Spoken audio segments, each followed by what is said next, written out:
In this lecture, I will take a data-driven approach to cryptocurrency. First, we'll look at basic price patterns.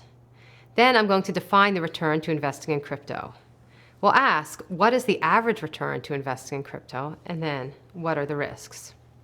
First, let's look at a chart of the dollar to Bitcoin exchange rate, basically starting back from 2014. The orange line shows how the price of one Bitcoin varies in terms of dollars. The blue line shows the volume, the transaction volume in Bitcoin. So what we can see from this chart is that Bitcoin has obviously increased substantially since its very beginning. We can see the rise at the end of 2017, beginning of 2018, and the subsequent crash at the start of 2018.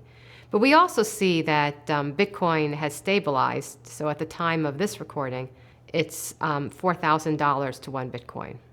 Notice how the price of Bitcoin tracks the volume pretty closely. You can also look at the number of active addresses of Bitcoin, which is some measure of how it's used. And what's interesting about active addresses is that they, in some ways, actually predict the price of Bitcoin. So active addresses started to go up way before the price of Bitcoin went up. This is an interesting fact that perhaps could be used in a valuation model. So here's the same charts for Ether. So we see that Ether also experienced a run-up, then a crash, and it has subsequently stabilized. We also find the volume of the transactions in Ether have continued to increase. Here's Ether along with its active addresses. We see that active addresses in Ether seem to be going down, but they're still far, far above what they used to be. This active address measure is useful because it tells us something about the number of people who are using the coin.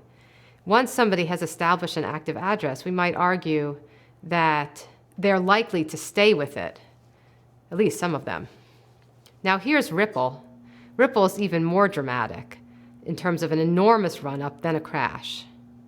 We also see that the volume in Ripple and the active addresses in Ripple have, however, stabilized. Here's a graph of the log of the prices. This is nice because we can see all the prices together on one graph if we put them in a log scale. What that does is it shrinks the outliers. So we can see that the currencies all more or less rose together, with Ethereum being the platform, with Ether and Ripple leading Bitcoin, which was interesting. Then they sold off together, but they did stabilize. We're going to talk about this incredible price increase in Ripple later in this lecture. So just to summarize, from these simple plots, we see that currency prices have stabilized at the time of this recording following the crash from early 2018. We see that prices track volume and that they also track active addresses. We see that active addresses appear to have stabilized, which is something we might expect. We see that currency prices for these three are very, very high relative to where they began.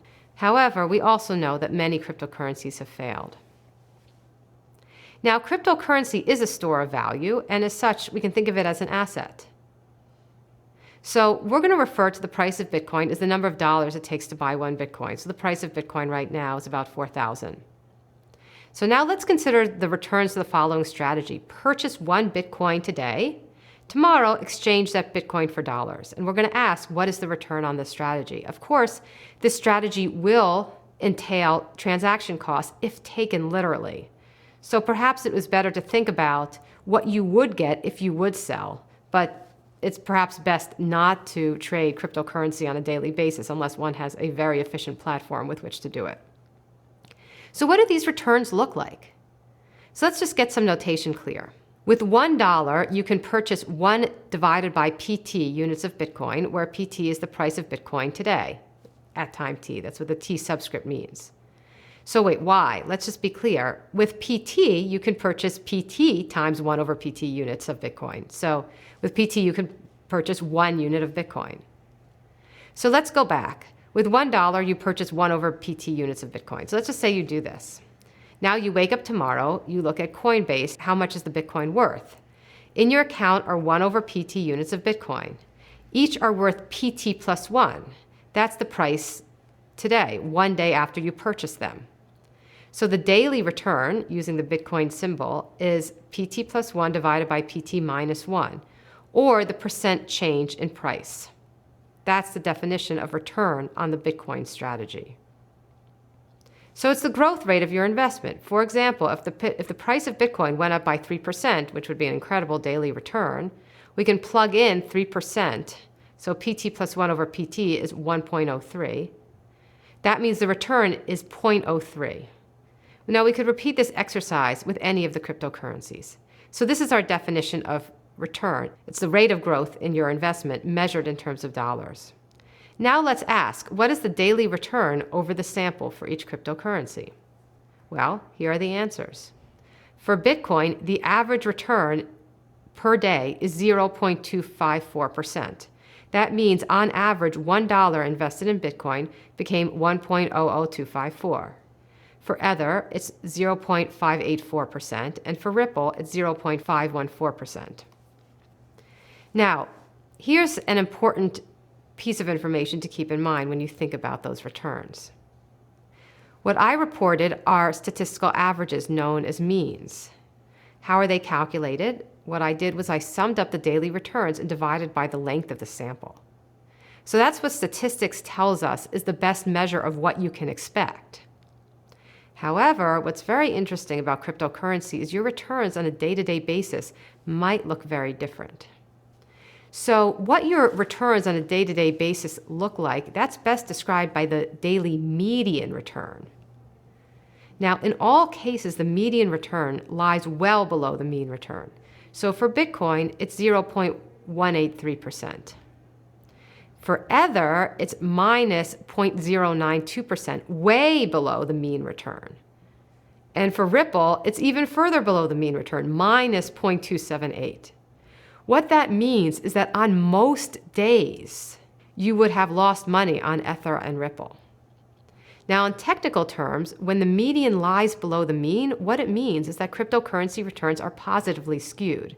Most of the time, you lose money, or you don't make much money, but you make it up on some really big outliers. Let's, for example, take the return distribution for Ripple. Notice, so what I've shown here is a histogram, and notice that I've had to break the histogram at the middle and report it in two different scales because there's some really wild returns on Ripple. Here's another graph that shows you what these wild returns look like. So what this histogram shows is only the tail, and so what you see in the picture, the little picture, is the full distribution.